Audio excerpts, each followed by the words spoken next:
દોસ્તો, આપણે આજે પશુ હરીફાઈમાં આવ્યા છીએ, તેમાં પણ બાજુમાં ગાય માટેનો શણગાર તમને મળી જશે. તો આપણે મળીએ આ ભાઈને. ભાઈ, તમારું નામ શું છે? મારું નામ જેડી રાવળ, ગામ સુરેન્દ્રનગર. ગાઉના શણગાર બનાવી છે. જેવા જો એવા કાંડા તમને મળશે. બકરીના મળશે, ગાયના મળશે, વાસળીના મળશે. જેવા જો એવા કાંડા મળશે. બરોબર. તો અમારા મિત્રોને તમે કંઈક કાંડા જેવા દેખાડો, જેથી મેળામાં આવે તો તેમને આ જગ્યાએ જલ્દી મળી જાય અને તમારે અહીંયાથી ખરીદી કરે. તો મને એવું તમે કાંડા તમારા દેખાડો.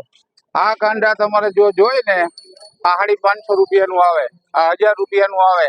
એક મિનિટ, તમને લઈ લેજો ને, કાંડો દેખાડો જોઈએ કઈ રીતનું છે.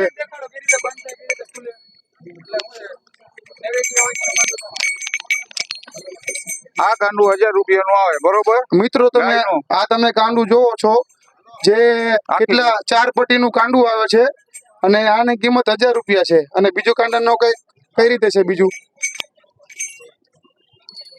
આ કાંડું આવે 550 રૂપિયાનું આવે. આ 550 નું છે અને 3 પટ્ટીનો છે. આ 3 પટ્ટીનો આવે, 3 ગોટા આવે, હીરની દોરી આવે. હીરની દોરી, તમે એની ક્વોલિટી, દોરી ગૂંથણ તમે સારી રીતે જોઈ શકો છો. બહુ સુંદર કામ છે આ ભાઈનું. જો કોઈ આ મેળામાં આવે તો આ દુકાન પશુ હરીફાઈની બાજુમાં જ છે અને તમને અવનવીન આઈટમ ગાય માટે મળી જશે. તો તમે ચોક્કસ મુલાકાત કરો. અને અગાઉ તમે આ નાના મોટા કાંડા હું તમને દેખાડું છું, તમે એ જોવો. આ શું કાંડાનું પ્રાઇસ છે? આનું 300 રૂપિયા કિંમત છે. પિત્તળ ટોકરી આવે, હીરની દોરી આવે, 3 ગોટા આવે. આનું શું ભાવ છે? આનું એ 100 રૂપિયા વાળું છે. એ 100 વાળા છે. તમને બધી આઈટમ આ ગાય માટે મળી જશે મિત્રો. તો જરૂર તમે પધારો.